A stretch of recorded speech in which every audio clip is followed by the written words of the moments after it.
지금 산에는 온갖 꽃들이 다 피어 있어서 지금 나태주 시인의 그 풀꽃이라는 시가 생각나는 시절입니다. 자세히 보아야 예쁘다. 오래 보아야 사랑스럽다. 너도 그렇다. 이런 말 있죠. 여러분들도 다 이쁘게 보입니다. 지금 꽃처럼. 자, 오늘 583페이지 할 차례죠. 맞아요. 583. 주택임대차 보호법, 그 다음에 상가금 임대차 보호법, 경공매 매수 신청들이 이게 실무에서 4문제 출제됩니다. 실무가 최근 5년간 실무 기출문제를 보면 5문제 정도 출제됐습니다. 그런데 오늘 하는 부분이 4문제 시험에 나온다고요? 그러면 거의 실무의 대부분이 맨 마지막에서 출제된다는 이야기입니다. 민법, 민사특별법에서도 한 문제 반드시 출제됩니다. 자, 주택임차권의 승계인데 이거는 뭐냐면 사실혼 배우자에 있는 사실혼 배우자 승계입니다. 사실혼이 보호받는 것은 우리 시험 범위 중에서는 주택임대차 보호법밖에 없습니다. 사실혼의 경우 상가건물 임대차 보호법에서 보호받지 못합니다. 민법에서도 사실혼은 상속이 안 됩니다. 부동산 실권리자 명의등기에 관한 법률에서도 배우자, 종중, 명의신탁할 때 이때 사실혼 배우자는 제외됩니다. 법률상 배우자만 해당됩니다. 그럼 사실혼하고 법률혼하고 차이점은 오로지 혼인신고하고 안 하고 차이점이죠. 그래서 보통 재벌이나 이런 분하고 결혼하면 빨리 혼인신고부터 하는 게 중요하죠. 돈 없는 사람하고는 혼인신고 가급적이면 빨리 안 하는 게 좋을 수도 있겠죠. 혼인신고와 차이가 있습니다. 우리 흔히 동네 말로는 지금 뉴스에 나오는 거 보면 최태원 SK 회장도 사실혼 배우자 이런 말을 하던데 지금 다른 분하고 살고 계시죠? 그 사실혼입니까? 아닙니까? 사실혼이 아니고 그는 불륜이죠? 이혼을 안 했으니까 롯데 신교코 회장도 부인이 3명이라고 했는데 부인은 1명이고요. 나머지는 전부 불륜이에요. 불륜. 민법에서 말하는 첩관계일 수 있겠죠. 그건 사실혼은 아니라고요. 배우자가 있는 한. 사실혼은 배우자가 없는 사람만 가능하죠. 왜? 혼인 사실의 합치가 있어야 되고 혼인 의사의 합치가 있어야 사실혼이 됩니다. 혼인할 생각이 없이 만나는 건 사실혼이 아니라는 이야기입니다. 우리나라는 일부일처제니까 세계적으로 일부일처제를 채택하는 국가가 그렇게 많지는 않습니다. 우리나라는 어쨌든 일부일처제입니다. 자, 그래서 584페이지 법정 상속인이 있는 경우, 그 다음에 동그라미 2번 법정 상속인이 없는 경우. 자, 이런 게 있는데 사실혼 배우자를 보면은 사실혼 만약에 임차인이 있고 사실혼 관계에 있는 배우자 2명만 살다가 사망을 하면 상속이 됩니다. 상속인이 없으면 100%. 그런데 만약에 법정 상속인, 이촌 이내의 상속인이 있는 경우입니다. 상속인이 한 집에서 가정공동생활을 하면 상속인에게만 상속이 되고 사실혼 관계에 있는 자에 대해서는 전혀 상속이 안 됩니다. 가정공동생활을 하면 예를 들면 이 남자분이 있다고 보고요. 이 남자의 일촌 부모, 노부모를 모시고 한 집에 같이 살고 있다면 이 사실혼 배우자는 한 푼도 상속이 안 됩니다. 그런데 상속인은 가정공동생활을 하지 않고 있는 경우, 이런 경우에는 요양원에 모시고 있고 사실혼 배우자와 둘이만 살다가 만약에 임차인이 사망하면 공동으로 승계된다고 사실혼 배우자와 상속인이. 그래서 고려대학교 김형배 교수는 여기에 대해서 신랄한 비판을 하고 있습니다. 노부모를 모시면 한 푼도 상속이 안 되고 안 모시면 50% 상속된다고 하면 여러분들은 미쳤다고요? 묻지도 않았는데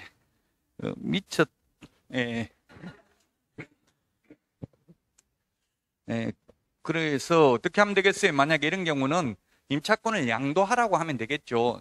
그러면 임차권은 채권이기 때문에 양도하면 되고요. 채무자에게 통지하거나 채무자의 승낙을 얻으면 됩니다. 채무자가 임대인입니다. 임대차 관계에서는. 그러면 그냥 배우자한테 넘겼다 이렇게 하고 내용 증명 보내면 된다고 주인한테. 그런 식으로 양도하라고 하고 모셔야 되겠죠. 안 모시면 안 되잖아요. 자, 그래서 승계 효과입니다. 양가로 3번. 효과인데 동그라미 2번. 승계권자는 임차인이 사망한 후 1개월 이내에 임대인에게 반대 의사 표시를 함으로써 승계를 포기할 수 있다. 예, 사망을 했으면 2년 계약을 했는데 1년 만에 배우자가 사망했습니다. 그러면 사실혼 배우자는 남은 1년 더 살 수 있습니다. 그러나 1개월 안에 반대 의사 표시를 한 경우에 그러하지 아니하다. 이런 규정은 왜 두었냐면은 사랑하는 배우자가 사망하면 무서워요, 안 무서워요? 무섭죠. 그 집에 살기 힘들어요. 그래서 도저히 계속 꿈에 나타나서 도저히 못 살겠다. 주인한테 방 빼야 되겠다. 한 달 안에 이야기하면 주인이 돈 내줘야 된다는 뜻입니다. 1개월 이내에 반대 의사 표시를 한 경우에는 그러하지 아니하다. 주택만 사실혼이 승계됩니다. 우리 법엔 시험에 나오는 거는, 물론 시험에 안 나온 거는 각종 연기금법상 국민연금은 사실혼 배우자에게도 상속됩니다. 자녀들한테는 상속 안 되죠. 연금은, 각종 연금은. 우리 시험에 나오는 거는 주택만 승계가 된다. 자, 그 다음에 차임 등의 정감 청구. 그 다음에 3번 월차임 전환 시 산정률 제한입니다. 정감 청구. 1번 정감 청구인데 정감 청구가 있고, 그 다음에 두 번째 월차임 전환율이 있습니다. 월차임 전환율. 정감 청구는 주택의 경우에는 20분의 1, 상가의 경우에는 100분의 5. 이게 법이 다르기 때문에 표현을 달리 했을 뿐이고 둘 다 똑같죠. 퍼센트로 따지면 5%죠. 20분의 1이나 100분의 5나 5%나 같은 말이라고요.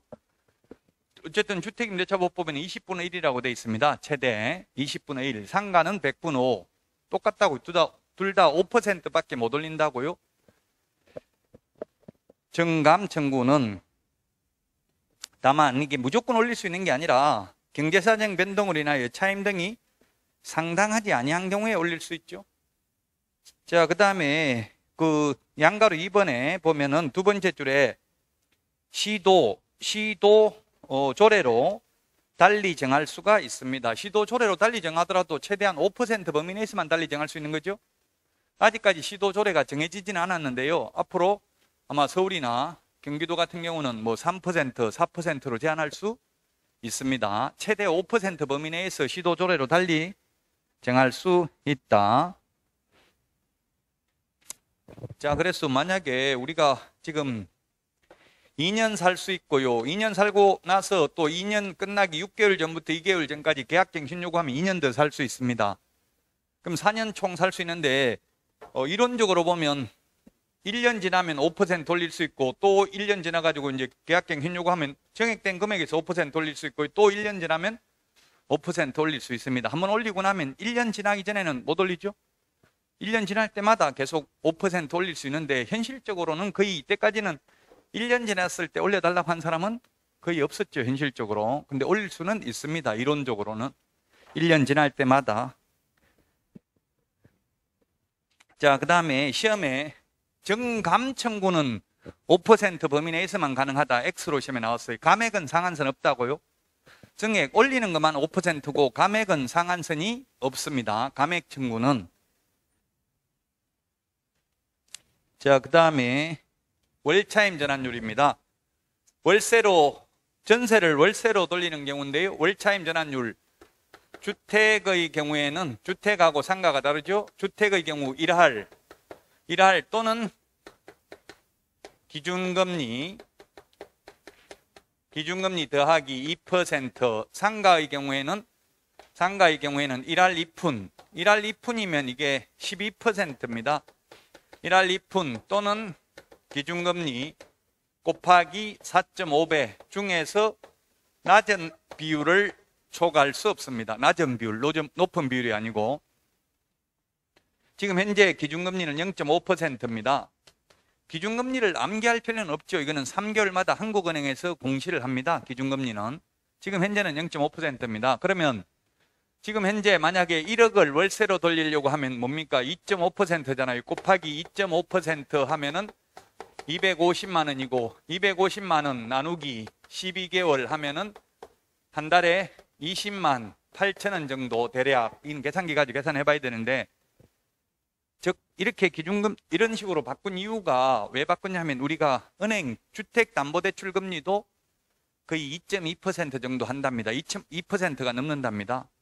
그러면 이게 월세로 돌리는 이유가 뭐 때문에 돌려요? 은행 대출 받아가지고 월세를 주면 월세 받아가지고 대출 이자 내고도 남으니까 자꾸 월세로 돌리려고 하죠.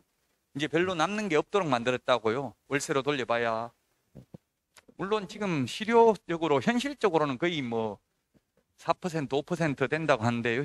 된다고 하는데 시장에서는 어쨌든 우리는 시험이니까 2.5%가 되겠습니다. 기준금리가 0.5%니까 상가는 기준금리 곱하기 4.5배입니다. 지금은 기준금리가 낮기 때문에 주택이나 상가나 별 차이가 없어요. 0.5 곱하기 4.5 하면은 뭐 비슷하죠. 지금 주택이나. 자, 그래서 이 정감 청구하고 월차임 전환율 이거 두 개를 잘 기억을 하시기 바랍니다. 자, 그 다음에 586페이지입니다. 586페이지. 5번 주택임대차 표준계약서 사용입니다. 거기 5번에 보면 법무부 장관이 국토교통부 장관과 협의하여 이게 작년에 바뀌었습니다. 작년 시험 보고 나서 바뀐 내용입니다. 옛날에는 국토부 장관과 협의하여 이런 말이 없었습니다. 협의하여 주택임대차 표준계약서를 우선적으로 사용한다. 다만 당사자가 다른 서식을 사용하기로 합의한 경우에는 그러하지 아니하다. 그리고 주택임대차보호법은 편면적 강행규정이다. 양면적 강행규정이 아니라 6번 편면적 강행규정이다. 따라서 임차인에게 불리한 약정은 효력이 없다. 그래서 지금 법무부 유권해석은 2+2 계약갱신 요건을 행사할 수 있는데 처음 계약하면서부터 계약갱신 요건은 행사하지 않기로 한다. 이렇게 약정한 건 효력이 없다고 보고요. 다만 2년쯤 다 지나가지고 2년 끝나가는 무렵, 즉 2년 끝나기 6개월 전부터 2개월 사이에 그때 계약갱신 요건을 포기하겠다는 의사표시를 한 거, 그건 효력이 있다라고 해석하고 있습니다. 법무부에서. 이 법무부 소관입니다. 지금 주택상가건물임대차보호법은. 그래서 이제 국토부 장관하고 협의를 하라고 되어 있고요. 자, 그 다음에 주택임대차 분쟁조정위원회인데, 분쟁조정위원회 위원회 비교하는 거 5개 비교하는 프린트 첫 번째 주에 내드렸습니다. 587페이지 주택임대차 관련된 분쟁을 조정심의하기 위하여 맨 위에 대한법률구조공단 지부, 요 대한법률구조공단 지부만 있었습니다. 근데 신설된 게 작년 말에 한국토지주택공사, 즉 LH죠. 한국감정원이라고 되어 있는데 이게 한국부동산원으로 바뀌었습니다. 바뀌었는데 아직 주택임대차보호법에는 그대로 한국감정원 이렇게 적혀져 있어요. 한국감정원이라는 건 없어졌습니다. 한국부동산원입니다. 한국부동산원에 제가 내드린 프린트에도 보면 지금 한국감정원이라고 아마 돼 있을 거예요. 왜? 법조문에 아직 주택임대차보호법이 바뀌지 않아가지고. 근데 사실은 한국감정원이라는 건 없어졌습니다. 한국부동산원에 주택임대차 분쟁조정위원회를 두고 시도에는 둘 수 있다. 대한법률구조공단 지부, 한국토지주택공사, 한국부동산원에는 두어야 하고요. 시도에는 둘 수 있다. 이 정도만 보고 나머지 그 세부적인 내용은 아직까지 시험에 나온 적이 없습니다. 따라서 여러분들이 참고로 보시면 되겠습니다.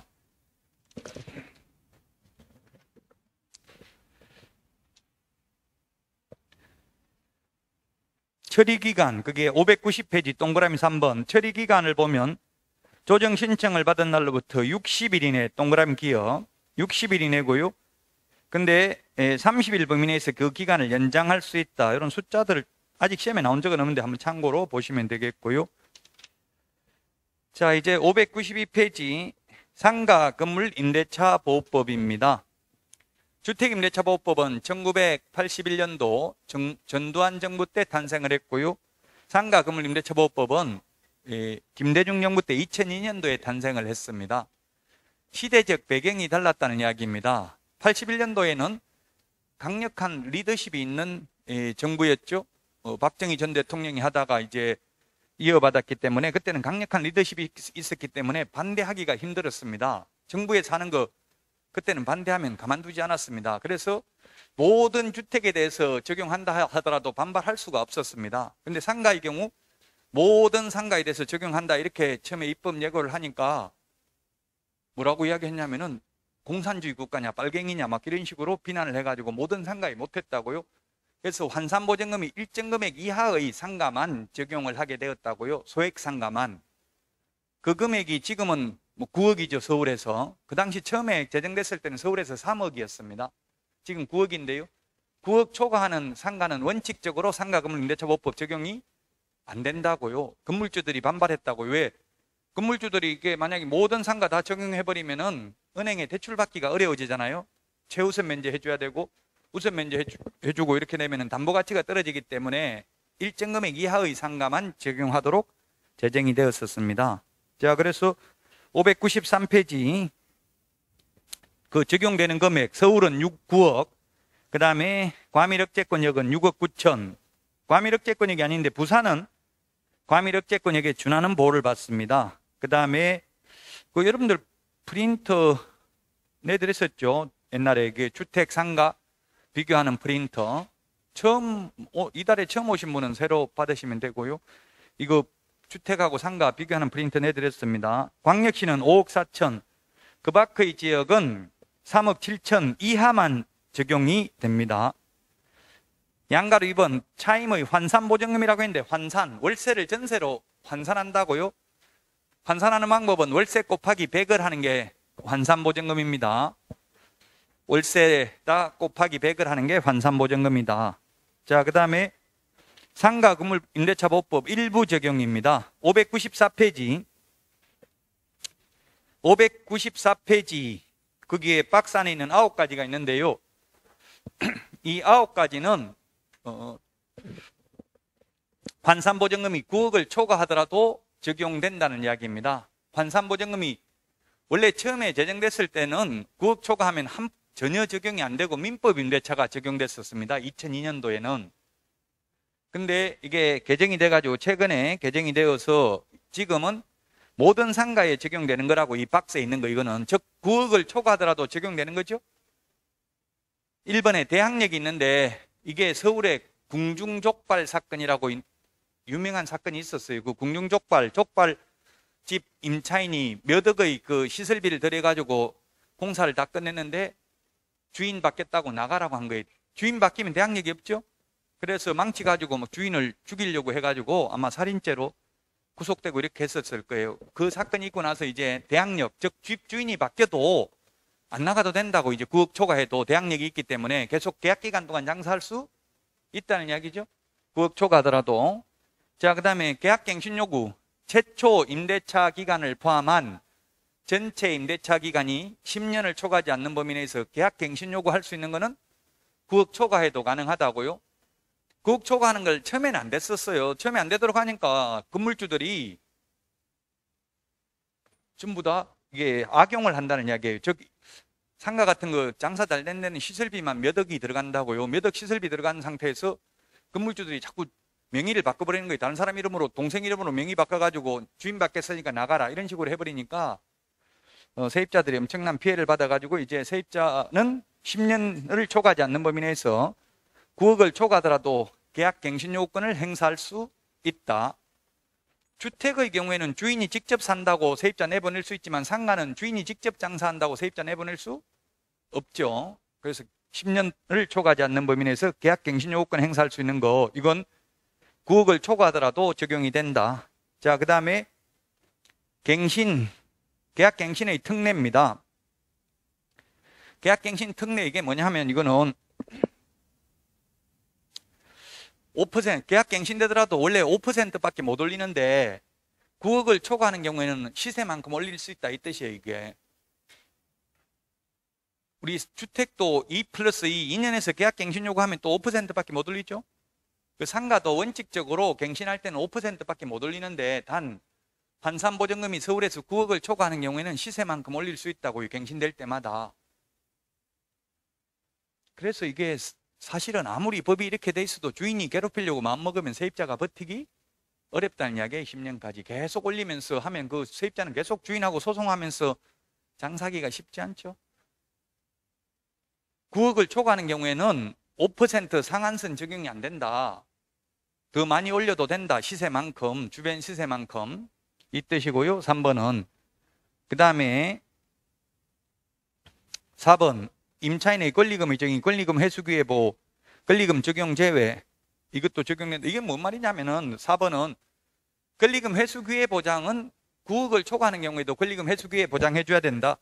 권리금 회수기회는 언제까지 보장해주면 돼요? 임대차 기간 끝나기 6개월 전부터 임대차 기간 끝날 때까지 6개월 동안 현 세입자가 새로운 세입자 데리고 와서 이 새로운 세입자에게 제가 권리금을 받을 테니 건물주께서는 이 새로운 세입자와 임대차 계약을 체결해 주십시오 하면 정당한 사유 없이 거절하지 못하죠. 이건 9억을 초과하더라도 적용된다는 뜻입니다. 여기 민법 시험에도 출제됐어요. 이게 지금 박스 안에 있는 거 이거 민법에서도 물론 중개실무에도 출제됐고요.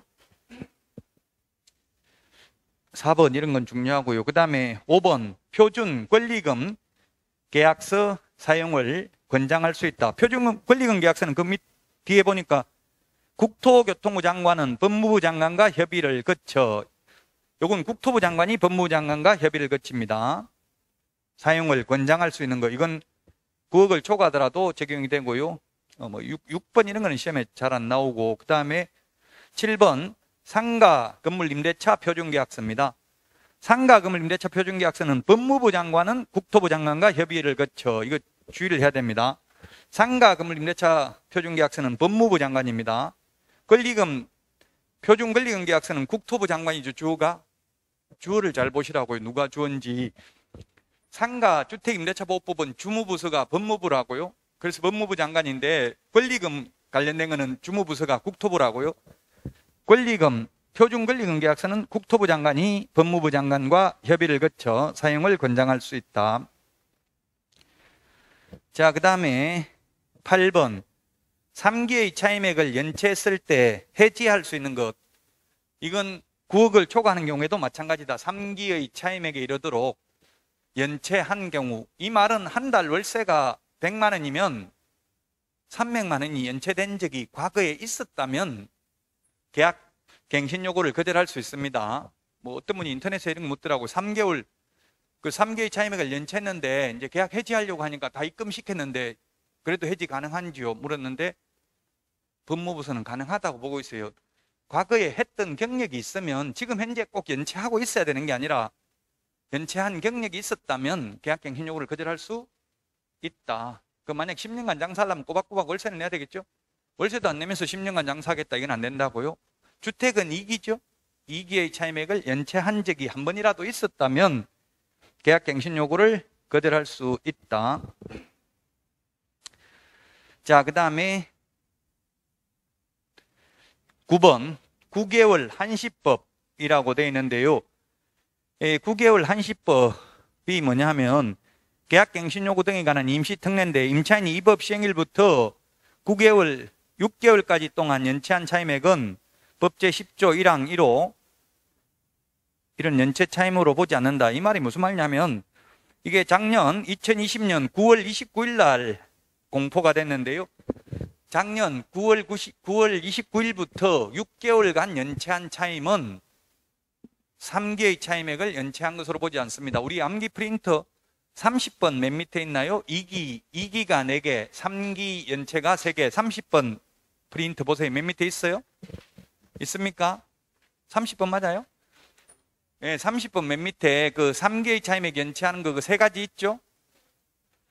작년 9월 29일부터 6개월간 차임을 연체해도 이 3가지를 정할 때 3기의 차임액을 연체한 것으로 보지 않는다. 왜? 코로나 때문에 IMF 때문에 장사를 못해가지고 지금 월세 낼 형편이 안 된다는 이야기입니다. 그래서 6개월 동안 월세 한 푼도 안 내도 계약 해지 못한다는 이야기예요. 작년 9월 29일부터 6개월간만. 지금 벌써 다 돼가네요. 9월 29일이니까 9월, 10월, 11월, 12월, 1월, 2월, 3월 벌써 끝났네. 끝났네, 그죠? 이 6개월 동안, 딱 그 6개월 동안만 연체한 거는 IMF 때문에 월세 낼 돈도 없으니까 월세 못 냈다고 해서 내쫓으면 안 된다고요. 그렇다고 해서 그러면은 무조건 세입자는 연체하면 되냐? 그 뜻은 아닙니다. 나중에 연체한 거에 대한 연체이자까지 다 물어내야 돼요. 장사가 잘 되면. 그 낼 수 있으면 최대한 내야 돼요. 꼭 근데 도저히 월세 낼 돈이 없으면 어쩔 수 없는 거잖아요. IMF 때문에 그 6개월간 연체해도 3개의 차임액을 연체한 것으로 보지 않는다. 즉 계약 해지도 못하고 계약갱신 요건을 거절하지도 못한다. 권리금 회수기의 보장도 해줘야 된다. 이건 IMF 때문에 생긴 한시법입니다. 한시적으로 6개월 동안 연체한 금액은 작년 9월 29일부터 오늘 문제도 내드린 데 보면 있습니다. 문제도 있어요. 이게 작년에 시험에 안 나왔습니다. 9번이 올해 나올 확률이 높다고요. 작년 9월 29일이기 때문에 작년에 시험이 10월 달에 했기 때문에 너무 촉박해가지고 시험에 작년에 안 냈다고 올해 나올 확률이 높아요. 그래서 이거는 개정됐기 때문에 9번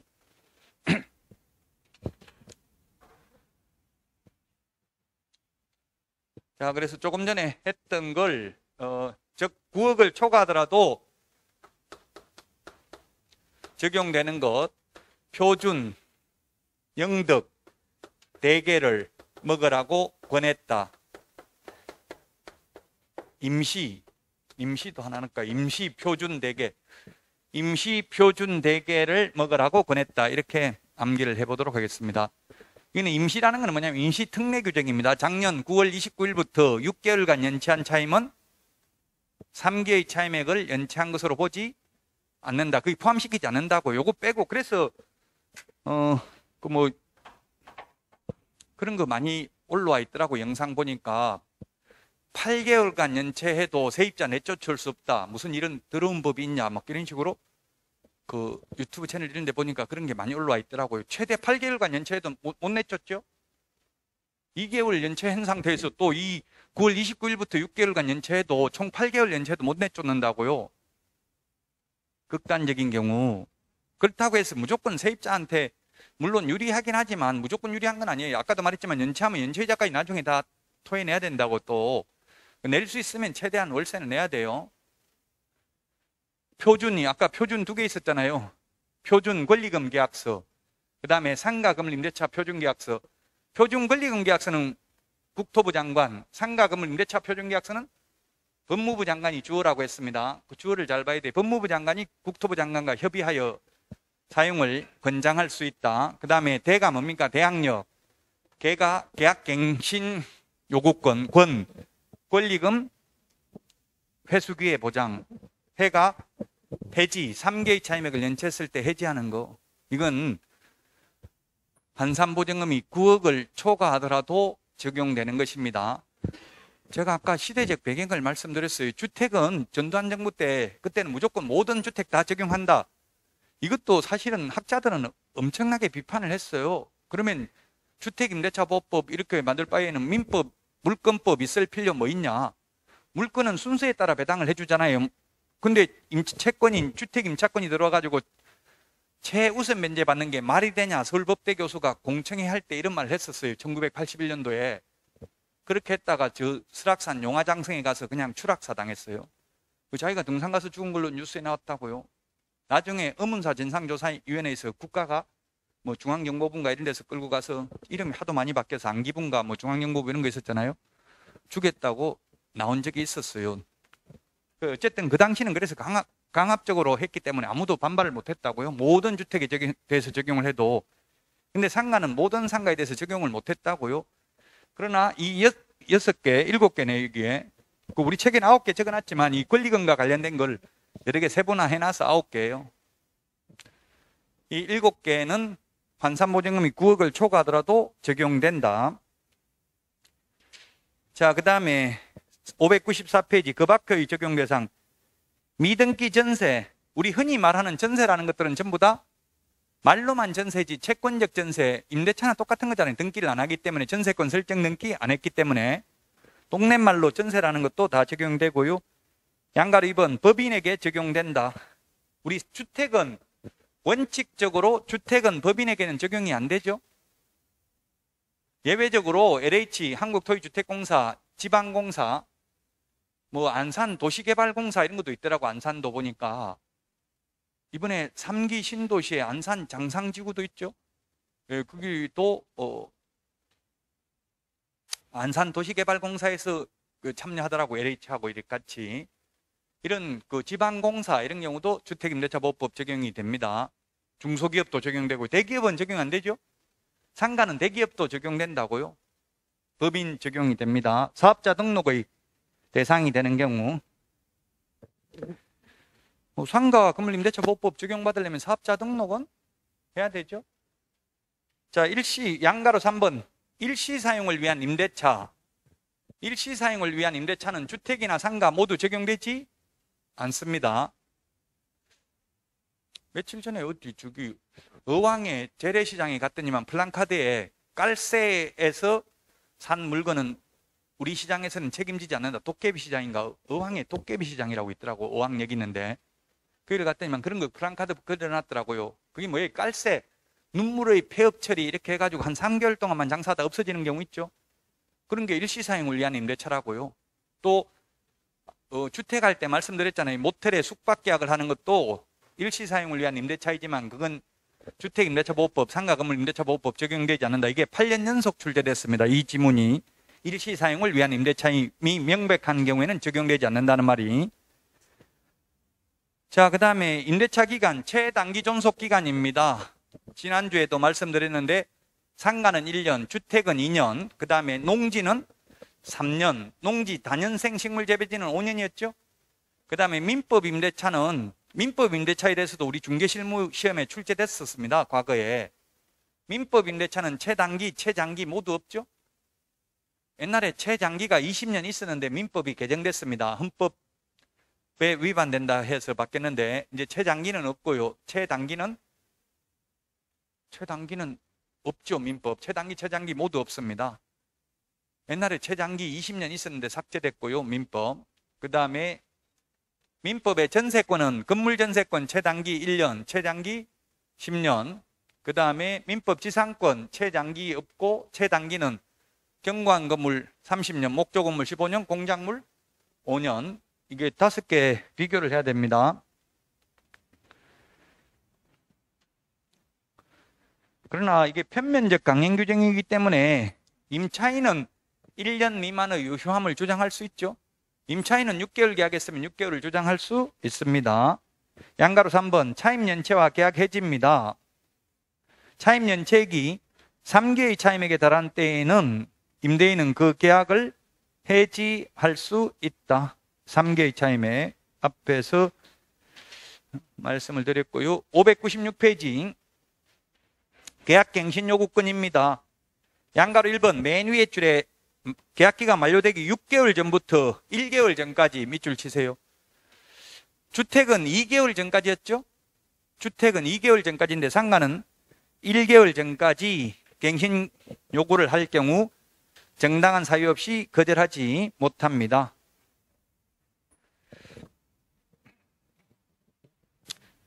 자, 거절할 수 있는 사유 그 박스 안에 8개. 상가는 9가지였죠? 주택은 8가지고 상가는 9가지인데 우리 암기 프린트 54번에 있는데 차이점이 뭐냐면 주택에 하나 더 있는 게 뭐였어요? 주인이 직접 산다고 세입자 내보낼 수 있는 게 하나 더 있었잖아요. 주택은. 상가는 주인이 직접 장사한다고 내보낼 수 없죠? 그게 차이점이고요. 주택은 9가지였다고요. 상가는 8가지. 자, 그리고 주택이 또 차이 나는 게 하나. 동그라미 1번. 주택은 이게 3기가 아니고 몇 기였어요? 2기였죠?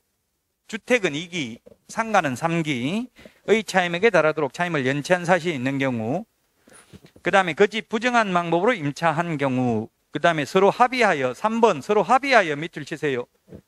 옛날 사법고시 시험에 일방적으로 상당한 보상을 공탁한 경우, 공탁이 아니라 보상을 제공한 경우입니다. 그 다음에 4번 임대인의 동의 없이 밑줄, 동의받아 하면 X입니다. 동의 없이 전대한 경우, 전대라는 것은 뭡니까? 세입자가 다시 세를 놓는 게 전대죠. 전매는 매수인이 다시 파는 게 전매고요. 그 다음에 5번은 고의 또는 중대한 과실 밑줄 치십시오. 중대한 과실이 우리 공인중개사법에는 중대한 과실이 없습니다. 전부 모든 고의가실입니다. 중대한 과실은 민법에서 착오로 인한 법률행위 취소할 때 표의자에게 중대한 과실이 있는 경우에는 그러하지 아니하다. 그 다음에 이 상가금융임대차보호법 고의 또는 중대한 과실로 임차물을 파손한 경우에 계약갱신 요구권을 거절할 수 있고요. 그 다음에 고의 또는 중대한 과실로 파손한 경우에는 권리금 회수기에 보장해 줄 필요 없고요. 또 고의 중대한 과실로 파손한 경우에는 주택에서도 계약갱신 요구권을 거절할 수 있습니다. 딱 4번밖에 안 나옵니다. 그래서 중대한 과실이라는 말은 어떤 게 중대한 과실인지 경미한 과실인지 그런 사례를 묻지는 않습니다. 그냥 중대한 과실이라고 시험에 나오니까 시험에 중대한 대신에 경미한 과실로 이렇게 하면 X가 되겠죠. 자, 그 다음에 6번 임차한 건물의 전부 또는 일부가 멸실되어 임대차 목적을 달성하지 못할 경우. 그 다음에 7번 건물의 전부 또는 대부분을 철거하거나 재건축하기 위해서 목적 건물의 점유를 회복할 필요가 있는 경우. 기역, 니은, 디귿 있는데 이 중에서 현재 임대인들이 악용하는 게 몇 번이겠어요? 기역, 니은, 디귿 중에서 답은 니은입니다. 니은이 건물의 노후, 훼손, 일부 멸실되는 등 안전사고의 우려가 있는 경우. 이게 무슨 법에 의하여 이런 말이 없잖아요. 자의적 해석이 가능한 거죠.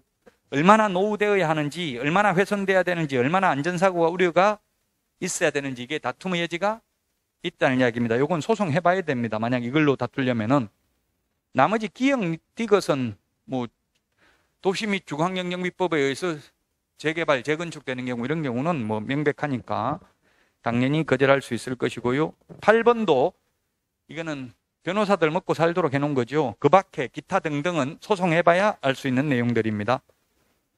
자, 양가로 2번 10년을 초과하지 않는 범위 내에서 계약갱신 요건을 행사할 수 있습니다. 최초 임대차 기간을 포함한 전체 임대차 기간이 10년을 초과하지 않는 범위 내에서만 행사할 수 있다. 자, 그 다음에 양가로 3번 갱신된 임대차는 전 임대차와 동일한 조건을 다시 계약한 것으로 본다. 다만 차임과 보증금 정액 제한 규정에 의한 범위 내에서 정감할 수 있다. 그 대신에 서울에서 9억 초과하는 경우에는 시세만큼 올릴 수 있다고 했죠. 그 맨 밑에 있는 것 한 편 적혀 있는 거 한 편 이게 환산보증금 9억 초과하는 경우에는 시세만큼 올릴 수 있다는 이야기입니다. 10년입니다. 10년 상가는. 주택은 2+2 해가지고 최대 4년이죠. 계약갱신 요구권 행사하는 거. 상가는 10년 범위 내에 있습니다. 최초 임대차 기간을 포함한 전체 임대차 기간이. 597페이지 묵시적 갱신인데요. 양가로 1번 임대차 기간 만료되기 6개월 전부터 1개월 전까지 그 암기 핵심 비교 정리 프린트 내드린 거 보면 주택 상가, 주택은 6개월 전부터 2개월 전까지 이렇게 돼 있었습니다. 주택 상가 비교하는 거 보면 상가는 1개월 전까지입니다. 이 사이에 아무 말 안 하면 묵시적 갱신이 된다고요. 법정 갱신이 되면 계약기간, 존속기간은 1년으로 봅니다. 상가는 1년, 주택은 2년으로 보죠. 묵시적 갱신되면. 임대인은 언제든지 해지 통고를 할 수 있고요.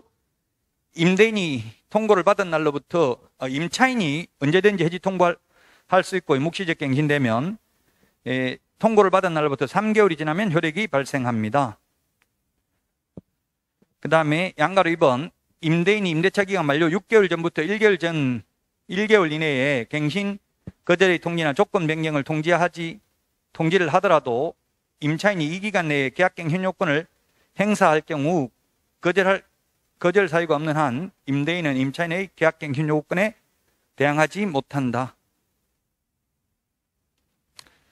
여기서 중요한 게 오늘 문제에도 있는데 주택의 경우에는 계약갱신 요구에 의해서 갱신되더라도 세입자가 나가겠다고 하면 3개월 지나면 효력이 발생합니다. 근데 상가는 계약갱신 요구를 해가지고 임차인이 계약갱신 요구를 했다고요? 계약갱신 요구를 해서 갱신된 경우에는 임차인이 나가겠다는 소리 못합니다. 묵시적 갱신된 경우에는 조금 전에 보다시피 상가도 세입자 나가고 있다고 하면 3개월 지나면 효력이 발생하죠. 근데 상가의 경우 계약갱신 요구에 의해서 갱신된 경우에는 세입자가 나가겠다고 해도 3개월 지나면 효력이 발생하는 게 아니라고요. 또 그리고 10년을 초과하지 않는 범위 내에 있으니까 예를 들면 카페베네 이런 거는 처음에 6년 계약을 많이 하더라고요. 6년 계약 프랜차이즈 업체들은 6년 계약한 경우에는 계약갱신 요구 못합니다. 10년을 초과하지 않는 범위 내에 있을 때는 최초 임대차 기간을 포함한 전체 임대차 기간이 6년에서 또 한 번 갱신 요구하면 12년 돼버리잖아요. 이거는 안 된다고요. 5년 했으면 한 번 계약갱신 요건 행사할 수 있습니다. 만약에 4년 계약했으면 4 플러스 4, 한 번만 계약갱신 요구하면 8년이면 나가야 됩니다. 주인이 나가라고 하면. 3년, 처음에 3년 계약 체결했으면은 3년 한 번 요구할 수 있고 한 번 더 요구해서 9년까지 밖에 장사 못 하는 거죠.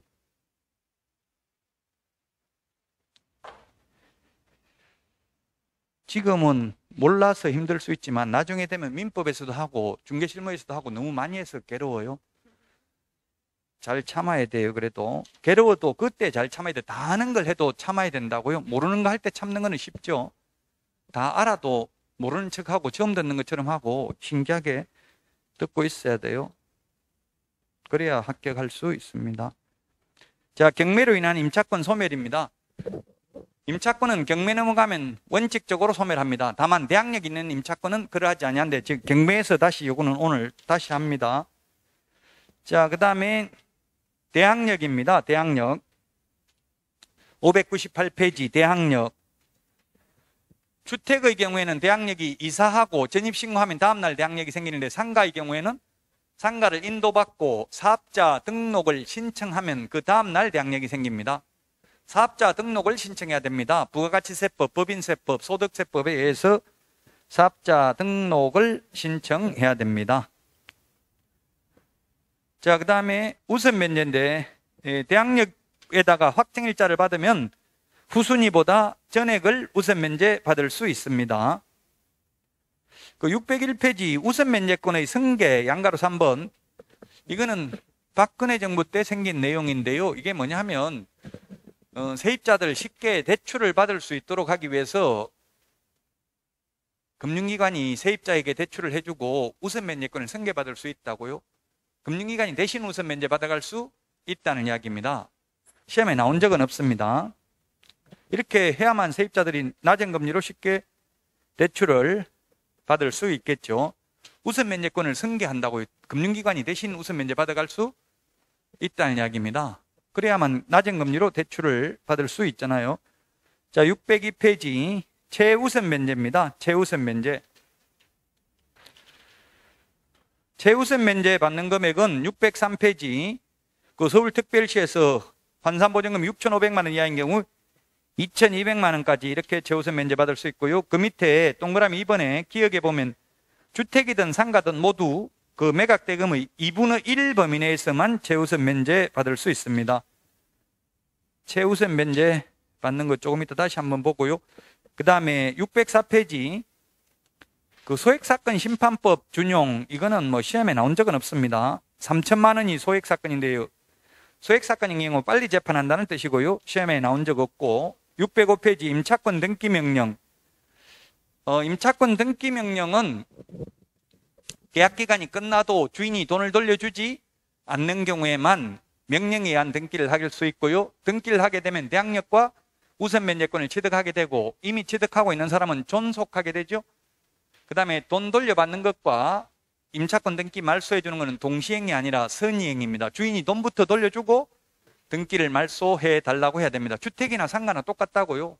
임차권 등기 명령은. 등기법에서 임차권 등기는 두 가지가 있어요. 임차권 설정 등기가 있고 명령에 의한 등기가 있다고. 설정 등기는 당사자 합의에 의해서 하는 등기를 설정 등기라고 하죠. 그건 언제든지 가능하고요. 명령에 의한 등기는 계약기간 끝나도 주인이 돌려주지 않는 경우에만 임차인이 일방적으로 혼자서 할 수 있다고요. 명령도 재판의 종류입니다. 명령, 결정, 판결, 재판의 종류입니다. 재판상 등기입니다. 따라서 임차인 혼자서 할 수 있습니다. 자, 그러면 우선 면제, 최우선 면제가 있는데 우선 면제, 최우선 면제. 지난 시간에 그 주택에서 했습니다. 최우선 면제 받으려면 대항력만 갖추면 되고요. 우선 면제 받으려면 대항력에다 확정일자까지 받아야 됩니다. 자, 최우선 면제 받는 금액이 지난주에 주택의 경우 1억 1천만 원 이하인 경우 얼마까지 나누기 3을 해서 3,700만 원까지 그 비교 정리 프린트 보시면 나와 있겠죠. 서울은. 그 다음에 과밀억제권역은 1억 이하인 경우는 나누기 3을 해서 3,400만 원까지 최우선 면제 받을 수 있고, 광역시인 경우에는 6천만 원 이하인 경우 나누기 3을 해서 2천만 원까지 최우선 면제 받을 수 있고요. 그 밖의 지역은 5천만 원 이하인 경우에 나누기 3을 해서 1,700만 원까지 최우선 면제 받을 수 있습니다. 과밀억제권익이 아닌데 과밀억제권익에 준하는 보호를 받는 게 세용화, 정용화가 아니고 세종용인 화성은 과밀억제권익에 준하는 보호를 받고요. 그 다음에 광역시가 아닌데 광역시에 준하는 보호를 받는 게 파주가 있다고 했습니다. 파주. 물론 경기도 안산, 경기도 김포, 경기도 광주 이거는 옛날부터 광역시에 준하는 보호를 받았고요. 시흥시는 어디에 들어가요? 과밀억제권익이죠? 시흥시는 과밀억제권익이고요. 자, 이게 주택이고요. 그 다음에 이게 주택이고 상가입니다. 상가의 경우에는 서울에서 환산보증금이 9억 이하인 경우에 적용받고요. 과밀억제권역은 얼마? 6억 9천 이하인 경우. 그 다음에 광역시에는 얼마 이하인 경우? 5억 4천 이하인 경우. 6954 암기하기 쉽죠? 9억은 맨날 들어봐서 알고요. 6954. 기타 지역은 3억 7천입니다. 3억 7천. 우리 민법 선생님 강의는 제가 안 들어봤는데 다른 민법 선생님들 강의하는 거 보니까 9억만 암기하고 나머지는 기억할 필요 없다 이렇게 하는 분도 계시던데, 뭐 민법에는 모르겠는데 주택임대차보호법에는 다 나왔어요. 기타 지역까지도 이 숫자 전체를 다 기억을 해야 됩니다. 공인중개사법상은. 자, 과밀억제권역이 아닌데 과밀억제권역에 준하는 보호를 받는 게 부산광역시입니다. 아까 책에 있었습니다. 부산광역시.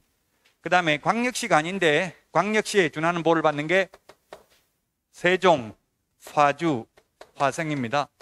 세종, 파주, 화성. 물론 세종, 파주, 화성 말고도 경기도 광주, 경기도 김포, 경기도 안산, 경기도 용인 이런 경우는 광역시에 준하는 보호를 받습니다. 이게 우선 면제 받는 기준 금액입니다. 이 금액을 초과하면 원칙적으로 적용 안 된다고 했죠? 적용 안 되는데 예외적으로 적용되는 게 임시, 표준, 대개, 권해 이것만 적용됐고요. 9억을 초과하는 경우 우선 면제도 못 받습니다. 임차권 등기 명령도 못 합니다. 월차임 전환율 적용되지 않습니다. 이 금액 초과하면 5%밖에 못 올린다. 적용 안 됩니다. 더 올려도 됩니다. 이 금액을 초과하면. 자, 그 다음에 최우선 면제 받는 금액은 이게 아니라 최우선 면제 받는 금액은 얼마라고요? 최우선 면제 받는 금액은 서울인 경우 6,500만 원, 환산보증금이 6,500입니다. 환산보증금이란 보증금 더하기 월세 곱하기 100을 한 금액입니다. 환산보증금이 6,500만 원 이하인 경우 나누기 3을 해서 2,200만 원까지 최우선 면제 받을 수 있는데 이건 보증금입니다. 환산보증금이 아니고 최우선 면제 받는 금액은. 그 다음에 과밀억제권역은 5,500만 원 이하인 경우 나누기 3을 해서 1,900만 원까지 최우선 면제 받습니다. 그 다음에 광역시인 경우에는 3,800만 원 이하인 경우 나누기 3을 해서 1,300만 원까지 최우선 면제 받습니다. 기타 지역은 3천만 원 이하인 경우에 나누기 3을 해서 1,000만 원까지 최우선 면제 받습니다. 부산광역시는 여기서는 또 과밀억제권역에 해당되지 않고 부산은 그냥 광역시에 해당됩니다. 그 다음에 세종, 파주, 화성도 최우선 면제 받을 때는 기타 지역에 해당됩니다. 프린트, 비교 정리 프린트 보면 적혀 있습니다. 이게 조금 어려울 수 있어요. 최우선 면제 받을 때하고 우선 면제 받을 때하고 다르다고 이 기준이. 그래서 국토부에, 법무부에 제가 건의를 했어요. 이거 왜 이렇게 이런 식으로 헷갈리게 해놨냐 하니까 실수한 것 같다. 이거는 생각 안 하고 그냥 요거 부분만 바꾸다 보니까 이건 옛날 그대로예요. 여기 있는 건 옛날 그대로인데 우선 면제 받는 기준 금액만 바뀌었다고요. 왜 이렇게 바꿨냐 물어보니까 서울에 있는 그 95% 상가를 적용하려고 하니까 이 바꿀 당시 9억으로 해야 맞다더라고요. 시뮬레이션을 해보니까 빅데이터에 의해서 그 시세를 반영해서 이렇게 만들었다고 합니다. 자, 문제 하나 내보고 마치겠습니다. 마치는 게 아니고 쉬었다 또 하죠. 500만 원 더하기 보증금이 500만 원입니다. 서울에서 보증금이 500만 원이고요. 월세가 60만 원입니다. 60만 원 곱하기 100을 한다고요. 월세가 60만 원이면 그러면 환산 보증금이 얼마입니까? 6,500입니다. 서울에서. 자, 서울에서 환산 보증금이 6,500만 원인 경우 최우선 면제 얼마 받냐고요? 최우선 면제 6,500 받는다. 그 다음에 2,200 받는다. 그 다음에 500 받는다. 한 푼도 못 받는다. 9억 받는다. 답이 얼마냐고요? 최우선 면제 서울 2,200X입니다. 답은 500만 원이죠. 이 받는 금액은 제가 보증금 범위 내에서 받는다고 해서 내놓은 돈이 500만 원밖에 없는데, 보증금 내놓은 게 500만 원밖에 없는데 보증금 내놓은 거 하나도 없고 월세만 있으면 한 푼도 못 받는 거죠. 최우선 면제. 기준이 되는 거는 환산 보증금이지만 실제 받는 돈은 보증금이라고요. 환산 보증금이 아니고. 월세만 내놓고 자기가 내놓은 돈이 없는데 어떻게 최우선 면제 받냐고요.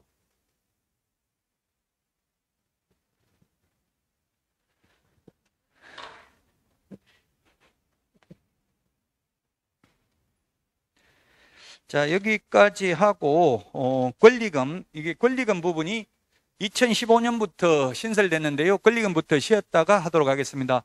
오늘 내드린 문제 한번 미리 풀어보시기 바랍니다. 예, 쉬었다 하겠습니다.